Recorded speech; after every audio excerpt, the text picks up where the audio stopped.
హల్లెలూయా, హల్లెలూయా. మన ప్రభు అయిన యేసుక్రీస్తు నామములో మీకు అందరికీ వందనాలండి. దేవునికి స్తోత్రం.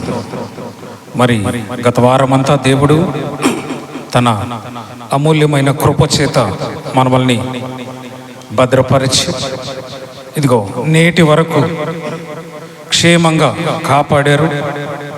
మనమంతా ఈరోజు ఇక్కడ కూర్చొని దేవుని స్తుతిస్తున్నామంటే, దేవుని మాటల్ని మనం వింటున్నామంటే అది కేవలం దేవుని కృప మాత్రమే. ఆమేన్, హల్లెలూయా. మరి నేటి ధ్యానము కొరకు ఏర్పాటు చేయబడినటువంటి వాక్యాన్ని చదువుకుందాం. అది హగ్గై రాసిన గ్రంథం 1వ అధ్యాయము 6వ వాక్యం. హగ్గై రాసిన గ్రంథం 1వ అధ్యాయము 6వ వాక్యాన్ని చదువుకుందాం. నేను చదువుతాను. మీరు విస్తారముగా విత్తినను మీకు కొంచెమే పండెను. మీరు భోజనము చేయుచున్నను ఆకలి తీరకయున్నది. పానము చేయుచున్నను దాహము తీరకయున్నది. బట్టలు కప్పుకొనుచున్నను చలి ఆగకున్నది. పనివారు కష్టము చేసి జీతము సంపాదించుకొనినను జీతము చినిగిపోయిన సంచిలో వేసినట్లుగా ఉన్నది. ఆమేన్. ప్రార్థన చేసుకుందాం. మహాగణుడు పరిశుద్ధుడమైన నా తండ్రి, మీకు స్తోత్రం చెల్లిస్తున్నాను. నా ప్రభువా, ఇదిగో నాయనా, ఈ చక్కటి వాతావరణాన్ని మాకు అనుగ్రహించి నాయనా నీ వాక్యము మేము ధ్యానించుకొనుటకు, నాయనా నిన్ను స్తుతించుకొనుటకు మీరు ఇచ్చిన కృపను బట్టి మీకు స్తోత్రం. ఇదిగో నాయనా, నన్ను మరుగు చేయండి. నేనేమాత్రం అర్హత లేని వాడిని అయినప్పటికీ ప్రభువా, నీ నోటి బూరగా నాయనా మీరు వాడుకొని నన్ను మరుగు చేసి నీ బిడ్డలతో సూటిగా స్పష్టముగాను మాట్లాడుమని నజరేయుడైన యేసుక్రీస్తు పరిశుద్ధ నామంలో అడిగి వేడుకుంటున్నాను తండ్రి. ఆమేన్.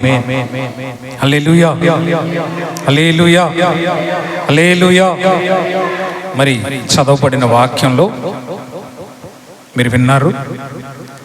ఈ చదవబడిన వాక్యం హగ్గై అనేటువంటి ఒక ప్రవక్త దేవుని వాక్యాన్ని ప్రజలకు బోధిస్తూ చెప్పిన మాట.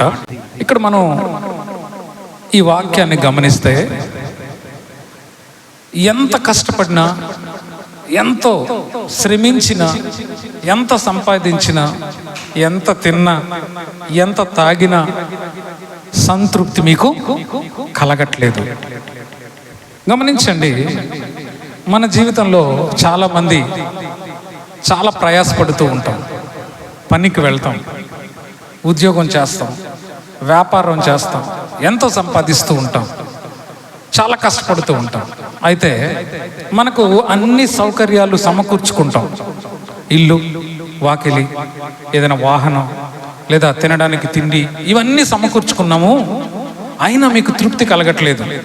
దేవుడు చెప్తున్న మాటది, మీరు విస్తారముగా విత్తుతున్నారు. విత్తడం అంటే గింజల్ని వేయడం.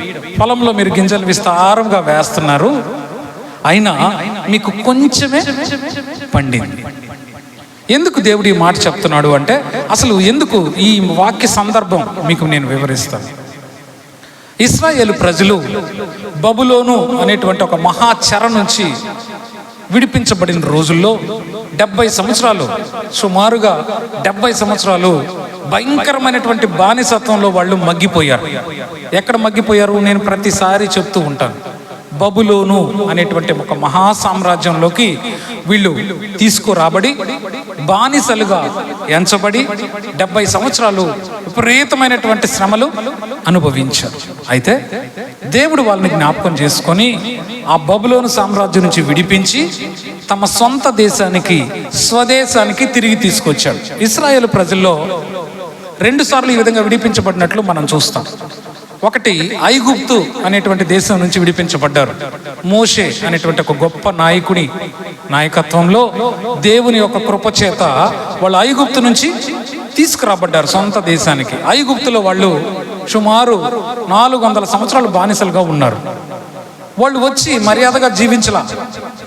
మళ్ళీ తిరిగి ఏం చేశారు?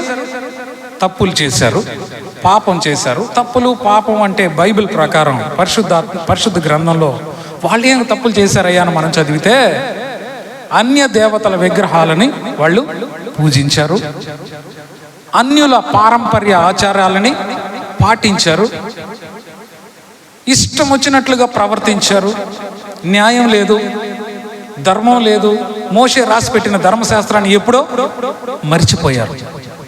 అలాంటి భయంకరమైన పరిస్థితుల్లో దేవుడు మరొకసారి వాళ్ళని శత్రువుల చేతికి అప్పగించాడు. ఆ శత్రువులు ఎవరంటే బబులోను దేశం, మహాబబులోను అని పిలుస్తారు. చాలా అప్పట్లో చాలా గొప్ప సామ్రాజ్యం, కొన్ని వందల రాజ్యాలు కలిపి నిర్మించబడిన సామ్రాజ్యమే బబులోను సామ్రాజ్యం. నిరంకుశత్వమైనటువంటి పాలన. ఈ ప్రజలను అందరిని అక్కడికి తీసుకెళ్ళిపోయారు. ఎట్లా తీసుకెళ్లారు? అల్లుడిని అత్తగారింటికి తీసుకెళ్ళినట్టు తీసుకెళ్ళా.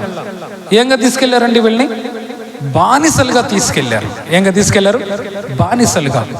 ఇంచుమించు 70 సంవత్సరాలు భయంకరమైన బానిసత్వాన్ని అనుభవించిన తర్వాత తిరిగి వాళ్ళ దేశానికి దేవుడు తీసుకొచ్చాడు. వాళ్ళ సొంత దేశం, సొంత పట్టణమైన యెరూషలేముకి తీసుకురాబడ్డారు.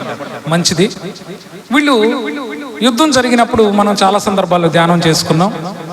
రాజులు యుద్ధానికి వచ్చినప్పుడు ఊరికే గెలిచేసి వెళ్ళిపోతారా? వెళుతూ వాళ్ళు ఏం చేస్తారు? అక్కడుండే ఇళ్ళన్నిటినీ తగలబెడతారు. యెహోవా మందిరాన్ని కూడా వాళ్ళు ప్రాకారాలన్నిటినీ కూల్చేసి తగలబెట్టేసి వెళ్ళిపోయారు.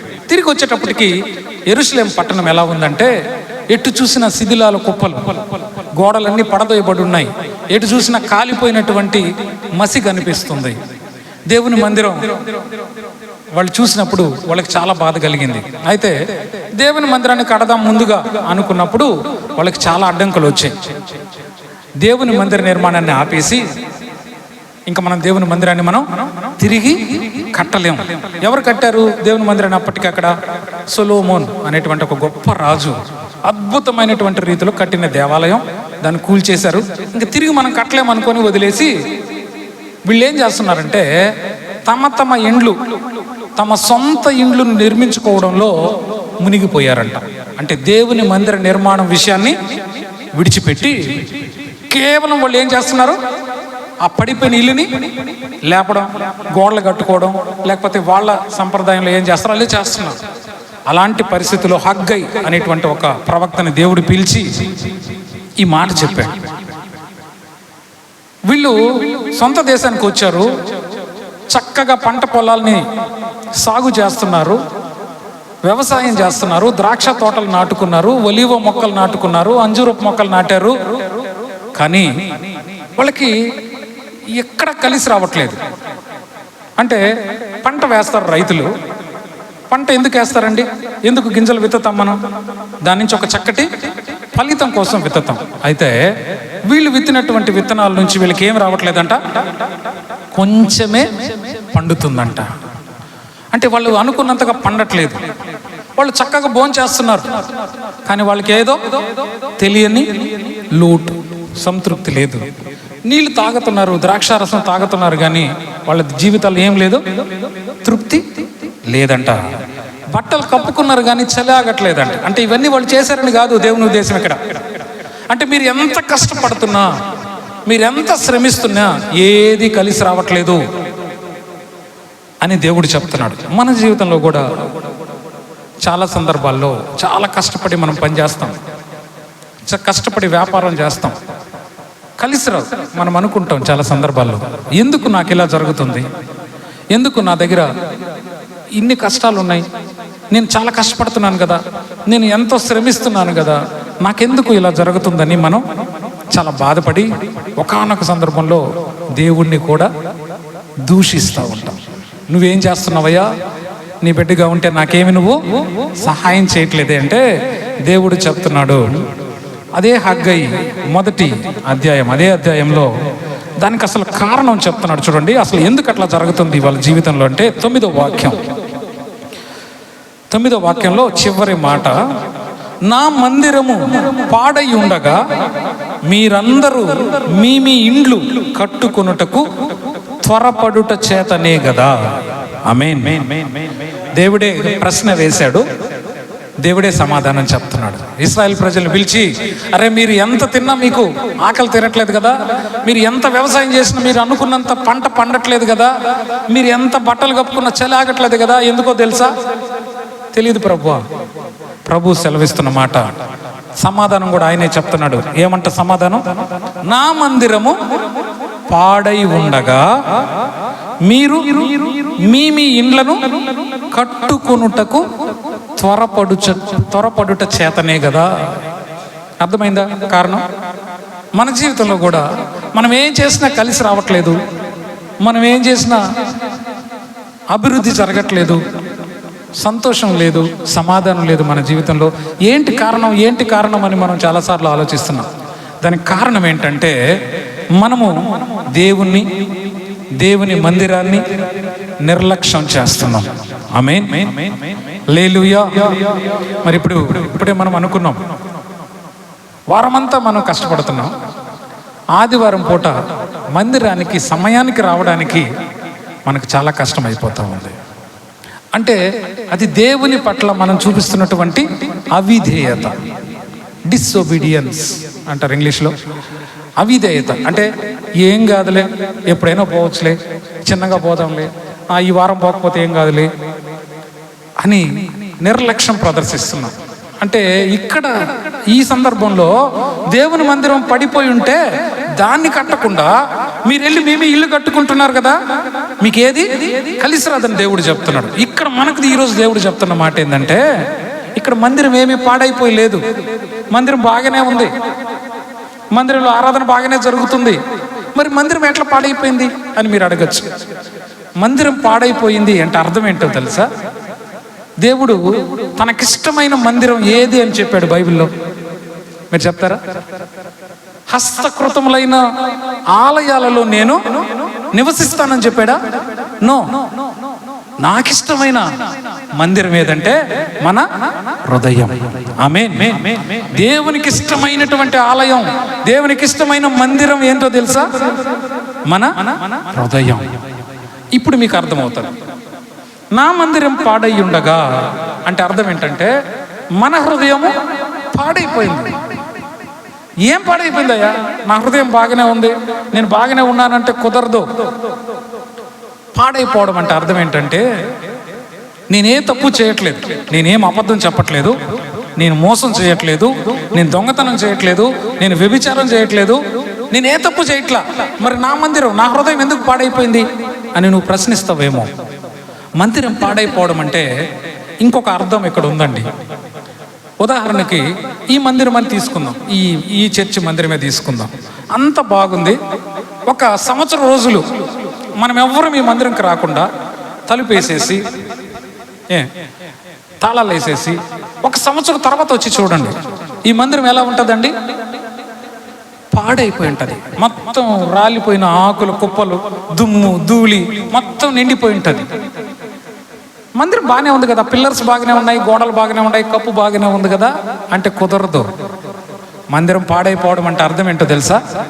ఇప్పుడు బాగా వినండి, దేవుని మాటలు ఏం చెప్తున్నాడంటే, మందిరం పాడైపోవడం అంటే నేను ఏ తప్పు చేయలేదు కాబట్టి నా మందిరం పాడవలేదు, నా హృదయం పాడవలేదు అంటే కుదరదు.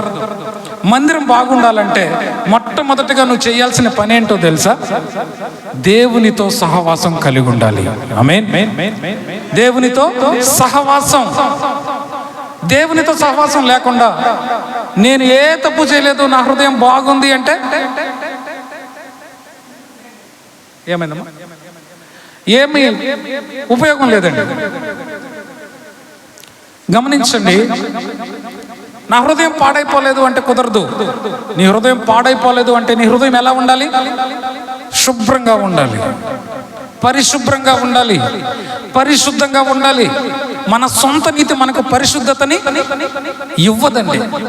గమనించండి, అన్యుల్లో చాలా మంచోళ్ళు ఉన్నారు, పుణ్యాలు చేసేవాళ్ళు ఉన్నారు, దానాలు చేసేవాళ్ళు ఉన్నారు, ధర్మాత్ములు ఉన్నారు, అబద్ధం చెప్పని వాళ్ళు చాలా మంది ఉన్నారు, మోసం చేయని వాళ్ళు అన్యుల్లో చాలా మంది ఉన్నారు. అయితే నీ సొంత నీతి నీకు పరిశుద్ధతని ఇవ్వదు. ఎప్పుడైతే నీ హృదయంలోకి దేవుని యొక్క పరిశుద్ధాత్మ వస్తుందో అప్పుడు మాత్రమే నీ మందిరం బాగున్నట్టు. అంతవరకు నీ మందిరం పాడైపోయినట్టే. మొదటిగా నీ మందిరం బాగుండాలంటే మనం చేయాల్సిన మొట్టమొదటిది కీర్తనలు 127 మొదటి 2 వాక్యాల్లో చూస్తే ఒక చక్కటి మాట రాశారు. యెహోవా ఇల్లు కట్టించని ఎడల అది కట్టువారి ప్రయాసము వ్యర్థము. నీ ఇంటిని నువ్వు కట్టించాలనుకున్నావు, నువ్వు బాగు చేసుకోవాలనుకున్నావు, దేవుడు బాగు చేయకపోతే, యెహోవా నీకు సహాయం చేయకపోతే దాన్ని కట్టేవారి ప్రయాసం ఏంటంట?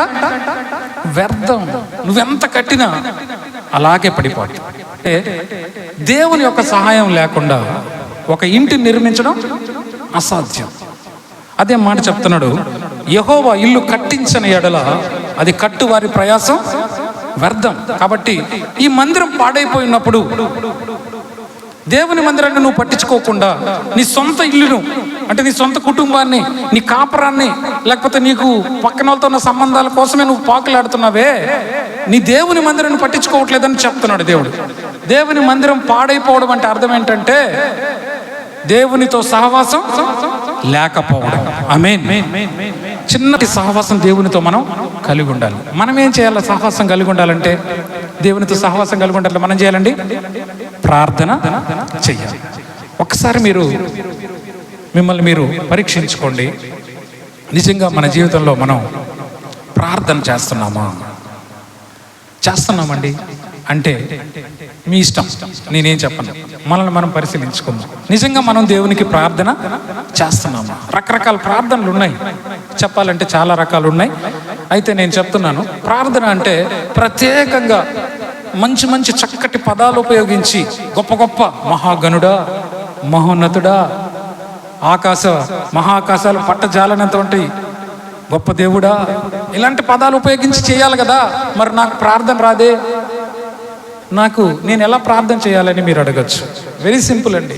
ప్రార్థన అంటే పెద్ద పెద్ద చదువుకున్నోళ్ళు మాత్రమే చేయగలిగింది కాదు.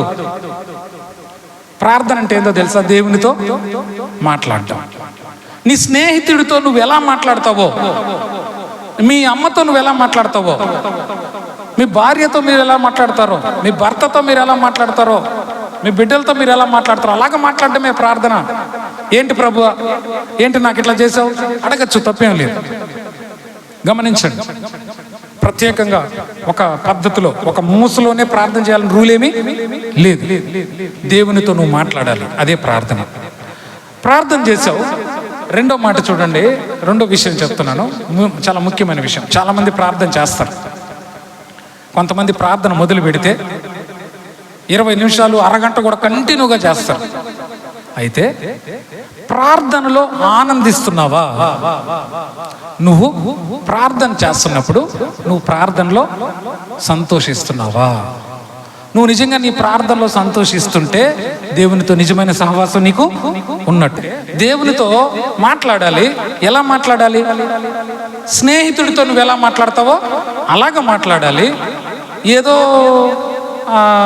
చర్చిలో ప్రార్థన చేయమన్నారు కదా, మనం కొద్దిసేపు కూర్చొని కళ్ళు మూసుకొని మోకాళ్ళు వేసి ప్రార్థన చేసి లేసేద్దాం అనుకుంటే ఉపయోగం లేదు. నువ్వు మాట్లాడుతున్నంతసేపు నీకు ఏం కలగాల? ప్రార్థనలో సంతోషం కలగాలి. నిజంగా ఒక మనిషితో, ఉదాహరణకి ఇప్పుడు నేను ఈ నాగేశ్వరరావు అన్నతో నేను మాట్లాడితే నాకు ఎట్లా అనిపిస్తుందో అట్లాగే దేవుడితో నువ్వు మాట్లాడాలి. అయితే ఇట్లా మాట్లాడేటప్పుడు ఎవరన్నా చూస్తే నేను పిచ్చోడు అనుకుంటారు.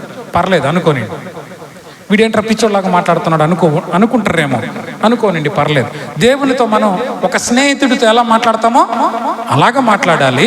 మన పూర్ణ హృదయంతో దేవునితో మనం ఏం చేయాలండి? మన హృదయాన్ని దేవుని సన్నిధిలో కుమ్మరించాలి. గమనించండి, దేవుని పట్ల అవిధేయత కలిగి ఉంటే మనం అందరినీ గౌరవిస్తాం, అందరినీ గొప్పగా చూస్తాం. దేవుడి విషయానికి వచ్చేటప్పటికి మనకు లెక్కే లేదు, భయమే లేదు, బాధే లేదు. నేనే చెప్తాను, నేను ఆదివారం చర్చికి రాకుండా ఉండడానికి నాకు ఒక కారణం దొరికితే సింపుల్గా ఎగ్గొట్టేస్తాను నేను చర్చిని. నేనే, మిమ్మల్ని నేను అనట్లేదు. నాకు ఒక మీటింగ్ ఉందనుకోండి, ఆ మీటింగ్కి సాధ్యమైనంత ఎట్టో కష్టపడి ఆ మీటింగ్ ఎగ్గొట్టి చర్చికి వచ్చేదానికి ప్రయత్నం చేయాలి. యాక్చువల్గా కానీ నేనేం చేస్తాను తెలుసా, మీటింగ్ ఉంది అబ్బా ఈరోజు నేను చర్చికి నేను పోను. ఎవరన్నా పెద్దోళ్ళు అడిగితే యారా మీటింగ్కి ప్రార్థనకి ఎందుకు రాలేదురా అంటే నేను వెరీ సింపుల్గా చెప్పేస్తాను, ఏమంటే నాకు ఒక మీటింగ్ ఉంది. మనం అలాగే ఉన్నాం. దేవుడు అంటే అవిధేయత, భయం లేదు. భయం అంటే దేవుని చూసి గడగడ ఉనికిపోయి భయపడిపోమని కాదు నేను చెప్పేది.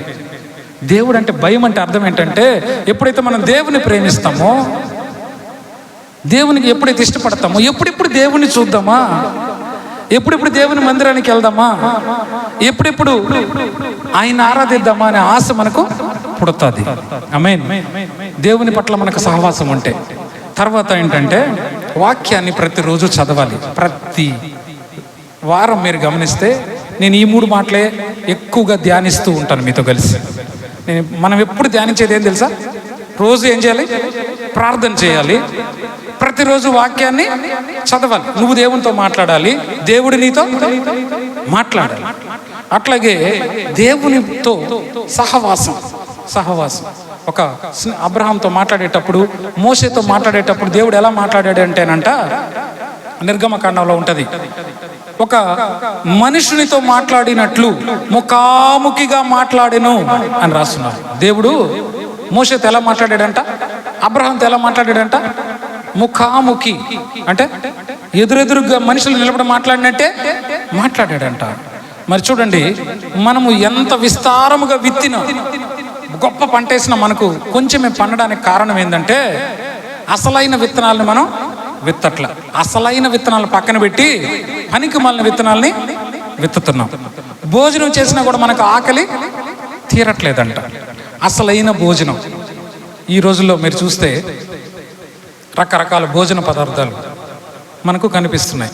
అయితే ఈ భోజన పదార్థాలు ఎంత తిన్నా నెక్స్ట్ పూటకు మళ్ళీ ఏమొస్తుంది, ఆకలి కలుగుతుంది. అయితే అసలైన ఆహారం ఏంటంటే, యెషయా గ్రంథం 55వ అధ్యాయము 2వ మాటలో ఒక చక్కటి మాట రాశారండి. యెషయా 55 2వ మాటలో, ఆహారము కాని దాని కొరకు మీరేలా రోకలు ఇచ్చెదరు. మీరు తింటున్న ఆహారం మంచి ఆహారం కాదు. ఆహారం కాని దాని కొరకు ఏమిస్తున్నారు మీరు, రోకలు అంటే డబ్బులు ఇచ్చి ఆహారం కాని దాన్ని కొనుక్కొని మీరు తింటున్నారు. అయితే ఇంతకీ అసలైన ఆహారం ఏంటి, పరిశుద్ధ గ్రంథంలో ఉంది చూడండి. మరి యోహాను సువార్త 6వ అధ్యాయం 35వ వాక్యంలో, యోహాను సువార్త 6వ అధ్యాయము 35వ వాక్యంలో ఒక మాట చెప్తున్నాడు, జీవాహారమును నేనే. ఆమేన్, హల్లెలూయా. జీవాహారాన్ని నేను ఎవరంట, నేనే అంటే యేసు చెప్తున్నమాట, మన ప్రభువు చెప్తున్నమాట. అసలైన ఆహారం ఏంటట, నేనే. మీకు అసలైన ఆహారం, జీవాహారము యేసయ్యే. యేసయ్య 40 రోజులు ఉపవాసం ఉండి సుక్కిపోతున్నాడు, సోలిపోతున్నాడు, కింద పడుతూ బలహీనంగా ఉన్న పరిస్థితుల్లో సాతాను దగ్గరికి వచ్చి ఒక బ్రహ్మాండమైన ఆఫర్ ఇచ్చింది. ఏంటో తెలుసు ఆఫరు, ఇదిగో కిందకు చూడు, ఈ కొండంతా కూడా రాళ్లతో నింపబడి ఉంది, ఈ రాళ్ళని నువ్వు రొట్టెలుగా మార్చుకొని ఆకలి తీర్చుకోమన్నది. అప్పుడు దేవుడు చక్కటి మాట చెప్పాడు, మనుషుడు రొట్టె వలన మాత్రమే జీవించడు, కానీ దేవుని నోటి నుండి వచ్చు ప్రతి మాట వలనను జీవించును. దీన్ని బట్టి యేసయ్య స్వయంగా చెప్పిన ఆహారం ఏంటంటే, చెప్పండి, దేవుడు మనకు అసలైన ఆహారం ఏదని చెప్పాడు, ఆయన నోటి నుండి వచ్చు ప్రతి మాట మనకు ఆహారం. అంటే ఆయన వాక్యమే మనకు ఆహారం. ఆహారం కాని దాని కొరకు మనం రోకలిస్తున్నాం, రకరకాల పానం మనం చేస్తున్నాం, తాగుతున్నాం, దాహం తీరట్లేదు, నీళ్లు తాగుతున్నాం కానీ మనకు దాహం తీరట్లేదు. ఇర్మియా గ్రంథం 2వ అధ్యాయం 13వ వాక్యంలో దేవుడు ఇలా అన్నాడు, జీవజలముల ఊట అయిన నన్ను విడిచి ఉన్నారు. జీవజలపు ఊట అయిన నన్ను ఏం చేశారంట, విడిచిపెట్టేశారు. అసలైన జీవజలాన్ని వదిలిపెట్టి ఏమేమో జలాలు మనం తాగుతున్నాం, దాహంతో మనం ఏదేదో తాగేస్తున్నాం. అసలు తాగాల్సిన జీవజలం ఏది తెలుసా, యేసయ్య జీవజలం, జీవజలపు ఊట మన ప్రభు అయిన యేసు. ఆ మాట యోహాను సువార్త 4వ అధ్యాయం 14వ వాక్యంలో రాసినారు, నేనిచ్చు నీళ్లు త్రాగువాడెన్నడును దప్పికొనడు. ఆమేన్. హల్లెలూయా. మనం బట్టలు కట్టుకుంటున్నా కూడా సరే మనకు చలి ఆగట్లేదంట. ఏంటి బట్టలు అంటే మన సొంత నీతి అనే ఒక వస్త్రాన్ని చుట్టుకొని ఉన్నాము. సొంత నీతి, నేను నీతిమంతుణ్ణి, నేను నీతిమంతురాల్ని అనే ఒక వస్త్రాన్ని మనం చుట్టుకొని ఉన్నాం. అయితే నువ్వు పెట్టుకోండి వస్త్రం దేవుని దృష్టిలో ఒక మురికి పేలికతో సమానం. ఆమేన్. మనిషికి ఉండే మంచితనం ఎంతవరకు తెలుసా మీకు? 1 రోజు దానం చేస్తారు, 2 రోజులు దానం చేస్తారు, 3 రోజులు దానం చేస్తారు, 4వ రోజు ఈ కుక్కకేం పని లేదంటారు. ఎప్పుడు చూసినా మా ఇంటికాడ పడి చచ్చింది, ఈ కుక్కకేం పని లేదంటారు. మనుషుల మంచితనం, మనుషుల నీతి అంతవరకే ఉంటుందండి. తనకు మాలిందనుకోండి, మనకు మించిపోయింది అనుకోండి, అప్పుడు కూడా మనం పోయి ప్రాణం పెట్టేసి ఏం చెయ్యం. మనకి ఇబ్బంది రానంత వరకే మనం మంచిగా ఉంటాం. ఆమేన్. మనుషుల నీతి అంట, మనకేం ఇబ్బంది రానంత వరకే మనం మంచితనంగా ఉంటాం. మనకేదైనా సమస్య వచ్చిందనుకోండి, మనకేదైనా ఇబ్బంది వచ్చిందనుకోండి, గమనించాలి, నేను మనము అంటున్నాను, నేను నీతిమంతుడని చెప్పట్లేదు. నేను కూడా మనము అంటే అర్థమంటే మనం అందరం. మంచితనం ఎంతవరకు అంటే మన మంచి మనకి ఇబ్బంది రానంత వరకే. ఎప్పుడైతే మనకు ఈ నెత్తి మీదకి ఇబ్బంది వస్తుందో వెంటనే మనం ఏం చేస్తాం, దారి తొలగిపోయి తర్వాత చూసుకుందామంట. అలాంటి నీతి మనకు ఉండకూడదంట. రోమ 13వ అధ్యాయం 14వ వాక్యంలో ఏం చెప్తున్నాడంటే, యేసుక్రీస్తు అనే వస్త్రమును మీరు ధరించుకొనుడి అని చెప్తున్నాడు. ఎలాంటి వస్త్రం మనం ధరించుకోవాలంట? యేసుక్రీస్తు అనే వస్త్రం. మన నీతి అనే వస్త్రం మనకు పనికిరాదు. ఆ నీతి, మనం కప్పుకున్న నీతి వస్త్రం ఎలాంటిది? దేవుని దృష్టిలో ఎలాంటిదంట?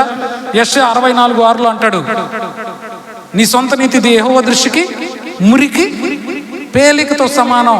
కాబట్టి మనం ఏం గుడ్డ కప్పుకోవాలి? యేసుక్రీస్తు అనే ఒక వస్త్రాన్ని మనం కప్పుకోవాలంట. జీతం చినిగిపోయిన సంచిలో వేసినట్లుగా ఉందంట.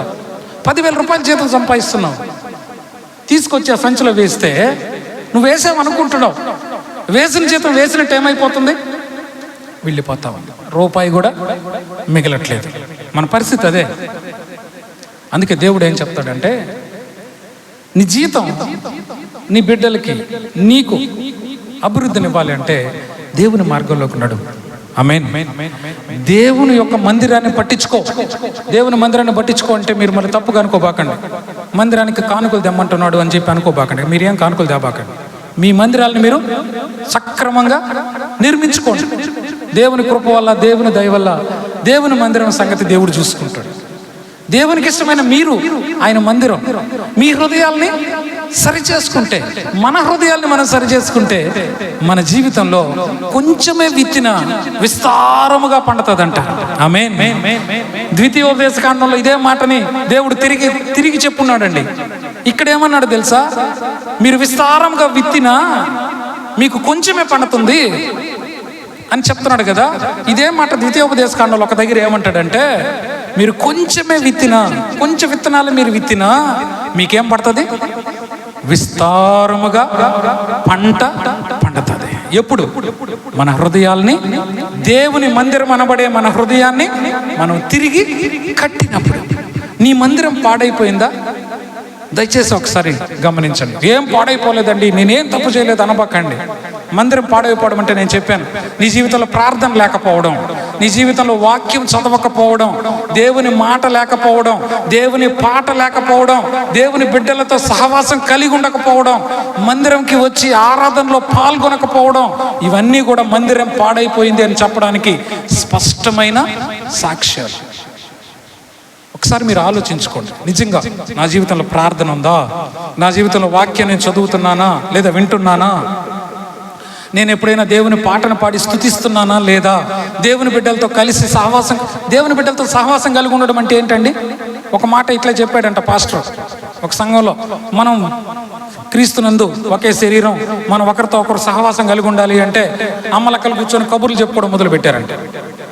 అంటే అందరూ మేమంతా దేవుని బిడ్డలమే అన్నారంట. అడిగితే దేవుని బిడ్డలైతే సహవాసం అంటే ఏంది? దాని ఉద్దేశం ఏంటండి? క్రైస్తవులందరూ కూర్చొని కబుర్లు చెప్పుకోమనే కాదు కాదు. దేవుని బిడ్డలతో సహవాసం అంటే అర్థం ఏంటంటే, ఇప్పుడు మనమందరం కూర్చున్నాం కదా, మనమందరం ఇప్పుడు ఏం చేస్తున్నాం? దేవుని మాటల్ని వింటున్నాం, దేవుని పాటల్ని పాడుతున్నాం, దేవుని యొక్క మాటల్ని చెప్తున్నాం. అట్లా కాకుండా మనం కూర్చొని సహవాసం అంటే కాకమ్మ కబుర్లు, ఆ ఊర్లో ఇట్టయింది, ఈ ఊర్లో ఇట్టయింది, పనికి మాలిన పోసుకోలు కబుర్లు చెప్పుకుంటే అది సహవాసం అవ్వదు. సహవాసం అంటే అర్థం ఏంటి? నేను చాలాసార్లు చెప్పానండి మీకు మళ్ళీ జ్ఞాపకం చేస్తాను. మంచి నడవడిక. మంచి నడవడిక అంటే అర్థం ఏంటంటే దేవుని మార్గంలో నడవడం. దుష్టుల సాంగత్యం అంట మంచి నడవడికని చెరుపుతుందంట. సామెతల్లో రాశారు ఈ మాట. దుష్టుల సాంగత్యం, దుష్టుల సహవాసం. ఒక ముగ్గురు పనికి మాలిన వాళ్ళతో ఒక మంచోడు కూర్చున్నాడు అనుకోండి, వాడి మైండ్లో లేనిపోనాటివి చెప్పి చెప్పి చెప్పి చెప్పి చెప్పి చెప్పి తర్వాత వాడిని వాళ్ళలో కలిపేసుకుంటారు. కాబట్టి దుష్టుల సాంగత్యం ఎప్పుడు మనం ఉండకూడదు. నీ జీవితంలో పరిశుద్ధాత్మ ఉంటే, నీ జీవితంలో నిజముగా దేవుడి ఆత్మ ఉంటే, ఎవరైనా ఇంకొక మూడో వ్యక్తి గురించి మాట్లాడుతున్నప్పుడు, లేదా ఒక వ్యక్తికి చెడు చేయాలని ఒక ముగ్గురు చేతులు కలిపి ఉన్నప్పుడు వాళ్ళ నుంచి నువ్వు దూరంగా పారిపోతావు, లేదా వాళ్ళని నువ్వు ధైర్యం ఉంటే గద్దిస్తావు. అంటే పాపాన్ని నువ్వేం చేస్తావు? అసహించుకుంటావు. కాకమ్మ కబుర్లు కూర్చో. కాబట్టి సహవాసం అనే విత్తనాలను మనం నాటాలి. ప్రార్థన, వాక్యం, సహవాసం, ఈ మూడు మన జీవితంలో ఉంటే మన మందిరం తిరిగి చక్కగా నిర్మించబడుతుందంట. అప్పుడు దేవుడు చెప్తున్నాడు, శాంతి సమాధానాలు లేవు, అన్ని సౌకర్యాలు ఉన్నాయి. నీకు ఇల్లు ఉంది, వాకిలు ఉంది, మంచి భోజనం ఇచ్చాడు దేవుడు, మంచి అన్ని సౌకర్యాలు ఉన్నాయి. అయితే మన జీవితంలో ఏం లేదు, ఏం లేదండి. శాంతి, సమాధానం. భయంకరమైనటువంటి పరిస్థితుల మధ్యలో మనం ప్రయాణం చేస్తున్నామంటే మన మందిరం పాడైపోయింది. నేను చెప్తున్న మందిరం ఏంటో మీకు అర్థమైందా? బెతస్తా ప్రార్థన మందిరం దామానెల్లూరు గురించి కాదు నేను చెప్తున్నది. మన మందిరం పాడైపోయింది అంటే మనం పాడైపోయాం. మనం ఎలాగ పాడైపోయాం? ప్రార్థన చేయకపోవడం వల్ల పాడైపోయాం, వాక్యం చదవకపోవడం వల్ల పాడైపోయాం, దేవుని మాటని దేవుని పాటని పాడకపోవడం వల్ల మనం పాడైపోయాం. ఇవి మన జీవితంలో ఎప్పుడు లేవో మన మందిరం పాడైపోయిందంట. యెషయా గ్రంథం 59:2లో ఒక మంచి మాట ఉంది. ఏంట మాట అంటే, మీ దోషములు, చదువుదాం ఒకసారి చక్కటి మాట అది. యెషయా గ్రంథం 59,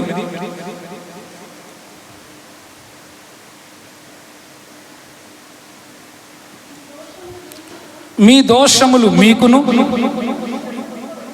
మీ దేవునికి అడ్డముగా వచ్చును. ఏంటండి ఒకసారి వింటారా? మీ దోషములు ఎవరెవరికి అడ్డం వస్తాయంట? మీకు, మీ దేవుడికి మధ్యలో ఏమొస్తాయంట? అడ్డుగా వచ్చేస్తాయంట. మీ పాపములు ఆయన ముఖమును మీకు మరుగుపరచును. చాలు, ఆమేన్. చాలా మంచి మాట, గమనించండి. మన పాపం అంట దేవుని ముఖాన్ని మనకు ఏం చేస్తుందంట? మరుగుపరుస్తుందంట. అంటే దేవుని ముఖాన్ని తేరిపారు మనం చూడలేం. మన జీవితంలో పాపం ఉన్నప్పుడు దేవుడు ఒకవేళ మనల్ని పేరు పెట్టి పిలిచినా సరే తలెత్తి ధైర్యంగా చూడలేం. ఆమేన్. దేవుడు పిలిచాడు ఒక ఆయన్ని, ఆదమా నువ్వెక్కడున్నావు అని అడిగాడు. దేవుడు సాధారణంగా రోజు పిలిచినట్టే పిలిచాడు, రోజు అడిగినట్టే అడిగాడు. ఆదాము ఏమన్నాడంటే మరుగు చేసుకున్నాడంట. చెట్లకి మధ్యలోకి వెళ్ళి తనను తాను మరుగు చేసుకొని భయపడుతున్నాడు, ఆయన ముఖం చూడలేకపోయాడు. కాబట్టి మన దోషములు, మన పాపములు దేవునికి మనకు అడ్డుగా వస్తాయంట. దేవుని ముఖాన్ని మనకు ఏం చేస్తాయి? మరుగుపరుస్తాయి. అందుకనే దేవుని మందిరం గురించినటువంటి ఆసక్తి మనల్ని భక్షించాలి. దావీదు అంటాడు 63వ కీర్తనలో ఒక చక్కటి మాట ఉంది. దేవా, 63వ కీర్తన, ఆయన చాలా ఇబ్బందులు కష్టాలు ఉన్నప్పుడు రాసినటువంటి పాట. దేవా, నా దేవుడవు నీవే, వేకువనే నేను నిన్ను వెతుకుదును, నీ బలమును నీ ప్రభావమును చూడవలనని పరిశుద్ధాలయములో నేనంతో ఆశతో నీ తట్టు కనిపెట్టి ఉన్నాను. ఎవరండి ఈ మాట చెప్తున్నది? మనము చాలా సామాన్యమైనటువంటి మనుషులమే, మనమందరమే సామాన్యులమే. మనం ఏమన్నా, మీలో ఎవరైనా కోటీశ్వరులు ఉన్నారా? ఎమ్మెల్యే మంత్రులు ఎవరన్నా ఉన్నారా? రాజుల వంశం నుంచి ఎవరైనా వచ్చిన వాళ్ళు ఉన్నారా? మనం ఎవరు కాదు, మనం చాలా సాధారణమైన జనాలమే. కానీ ఇక్కడ చెప్తున్న వ్యక్తి ఎవరు తెలుసా? ఒక మహాచక్రవర్తి. ఆయన చెప్తున్న మాట ఏం తెలుసా? దేవా, నా దేవుడవు నీవే, నీకోసం నేను వేకువనే వెతుకుతాను. అక్కడ ఒక మాట రాశాడు, పరిశుద్ధ ఆలయమందు అనే మాట రాశాడు. పరిశుద్ధ ఆలయమందు నేను నీకోసం కనిపెట్టుకొని ఉన్నాను అన్నాడు. ఆ మాట రాసినప్పుడు ఆయన ఎక్కడున్నాడో తెలుసా? పరిశుద్ధ ఆలయంలో లేడు, అడవిలో ఉన్నాడు. ఎక్కడున్నాడు? అడవిలో, ఎక్కడో కొండల్లో గుట్టల్లో దాంకొని భయంతో ఉన్నప్పుడు రాశాడు. అదేంది, ఆయన గుహలో ఉన్నాడు కదా, అరణ్యంలో ఉన్నాడు కదా, కానీ ఆ మాట ఎందుకు రాశాడు? పరిశుద్ధ ఆలయంలో నీకోసం నేను ఎదురు చూస్తున్నాను అని రాశాడు. ఆయన ఎక్కడున్నాడు? అడవిలో. కానీ పరిశుద్ధ ఆలయంలో ఉన్నాను అంటున్నాడు. ఏంటి ఆయన? ఆయన హృదయంలో దేవుని కోసం ఎదురు చూస్తున్నాడంట. ఆయన నీరు లేని దేశమందు నీకోసం నా ప్రాణం దప్పికొన్నది, ఉత్సహించు పెదవులతో నా నోరు నీ పట్ల గానము చేయుచున్నది అని ఒక మంచి చక్కటి కీర్తన ఆయన రాసినట్టుగా చూస్తాం.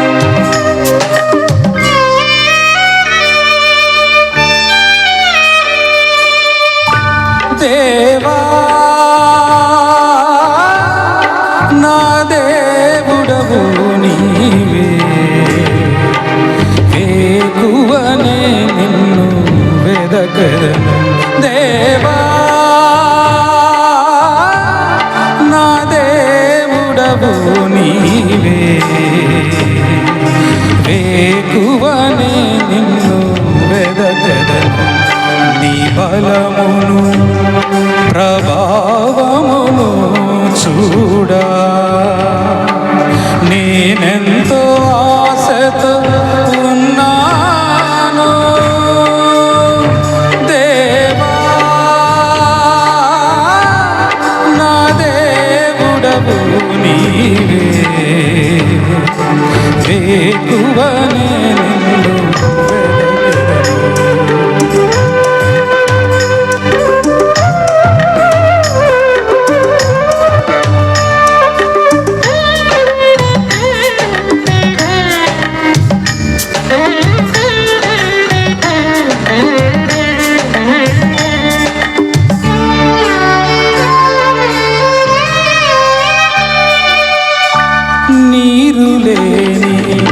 దేశమందు దప్పికొన్నది నా ప్రాణం. నీరు లేని దేశమందు దప్పికొన్నది నా ప్రాణం. నీ మీద ఆశ చేత సొమ్మసిల్లెను నా శరీరం. నీ మీద ఆశ చేత సొమ్మసిల్లెను నా శరీరం. దేవా, నా దేవుడవు నీవే, వేకువనే నిన్ను వెదకుదును.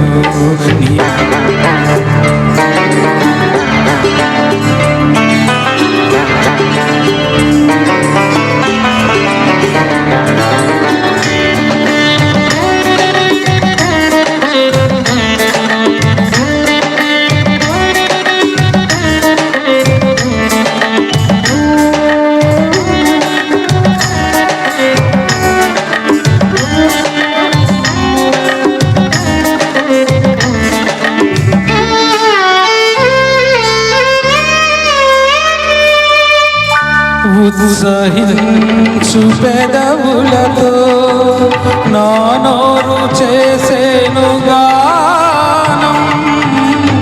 ఉత్సహించు పెదవులతో నా నోరు చేసేను గానం. నీ రెక్కల చాటున శరణన్నది నా ప్రాణం. నీ రెక్కల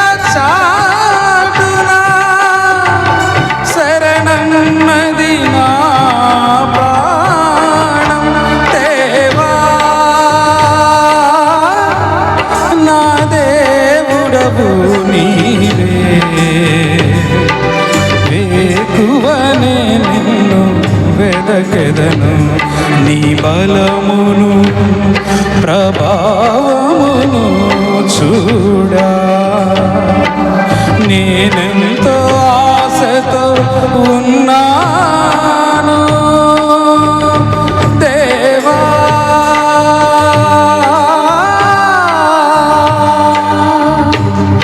నా దేవుడవు నీవే, వేకువనే నిన్ను వెదకెదను. నీ బలమును ప్రభావమును చూడా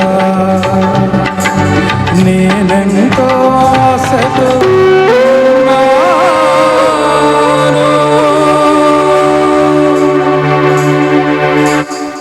మన మందిరము పాడైపోయి ఉండగా, దేవుని మందిరం పాడైపోయి ఉండగా, మన ప్రార్థన జీవితం పాడైపోయి ఉండగా మనం ఏమి చేసినా మీకు ఏది కలిసి రాదండి. మీకు జీవితంలో అభివృద్ధి కావాలంటే, క్షేమం కావాలంటే, క్షేమాభివృద్ధిని మీరు చూడాలంటే, మీ పిల్లల క్షేమాన్ని మీరు చూడాలంటే, మీ కుటుంబం ఆశీర్వదించబడాలంటే పాడైపోయినటువంటి దేవుని మందిరాన్ని తిరిగి కట్టండి. ఆమేన్. పాడైపోయిన మందిరాన్ని కట్టండి. ఏం తీసుకొచ్చి కడతారు? ఇటుక రాళ్ళు, సిమెంటు, లేకపోతే నీరు ఇది తీసుకొచ్చి కడతారా? లేదు లేదు. పాడైపోయిన దేవుని మందిరాన్ని కట్టడానికి మీకు కొన్ని వస్తువులు కావాలి. ఏంటి ఆ వస్తువులు? ప్రార్థన, వాక్యము, సహవాసం. ఆమేన్. ప్రార్థన, వాక్యము, సహవాసం. వాటి కోసం మనం తీసుకొచ్చి కనుక మందిరాన్ని తిరిగి నిర్మిస్తే మందిరం చక్కగా నిర్మించబడుతుందంట. ఈ హగ్గైలోనే మరి అలా చేస్తే ఏమవుతుంది అనేది కూడా దేవుడు చెప్పాడు. చక్కటి ఆశీర్వాదాలు మీ మీదకి వస్తాయని చెప్పాడు. దీని హల్లెలూయా, హల్లెలూయా. దావీదు రాజు తన జీవితంలో రాసిన ఒక చక్కటి అద్భుతమైన పాట ఈ 63వ కీర్తన. నీరు లేని దేశమందు నీ కోసం నా ప్రాణం సొమ్మసిల్లిపోయిందయ్యా. ఉత్సహించు పెదవుల చేత నా నోరు నీ పట్ల గానం చేస్తుంది అని పాడినట్లుగా ఆయన మందిరము గురించినటువంటి ఆసక్తి మనల్ని భక్షించినట్లు మనమంతా మన హృదయంలో ఒక చక్కటి తీర్మానం చేసుకుందాం. ఆమేన్. దేవుడు ఈ మాటల్ని మీతో చెప్తున్నాడు. చివరిగా నేను చెప్తున్న మాట, మీరు విస్తారముగా విత్తిన మీ జీవితంలో కొంచెమే పండుతుందా? మీరు ఎంతో కష్టం చేసి, ఎంతో ఇబ్బంది పడి, సంతోషంతో దేవుని సన్నిధికి రాలేకపోతున్నారు. ఇదిగో దేవుడు మీకోసం చెప్తున్నాడు, నా మందిరము పాడై ఉండగా మీరు మీ మీ ఇండ్లను నిర్మించుకోవాలని ఆశ చేతనే కదా మీకు ఇబ్బంది వచ్చింది. కాబట్టి ఇంకైనా నా మందిరం గురించి ఆలోచించండి. మీ హృదయాల్ని పరిశుద్ధపరచుకోండి. ప్రార్థన, వాక్యం, దేవునితో సహవాసం, ఆరాధన అనేటువంటి చక్కటి విత్తనాలను విత్తండి. మీ హృదయాన్ని దేవుడు దీవించబోతున్నాడు. ఆమేన్. హల్లెలూయా, హల్లెలూయా. మీ హృదయాలను బాగు చేసుకోండి. మన హృదయాలను బాగు చేసుకుందాం. మన మందిరం పాడైపోకుండా మన మందిరాన్ని తిరిగి కట్టుకుందాం. దేవుడు మనకు సహాయం చేయనుగాక. ఆమేన్.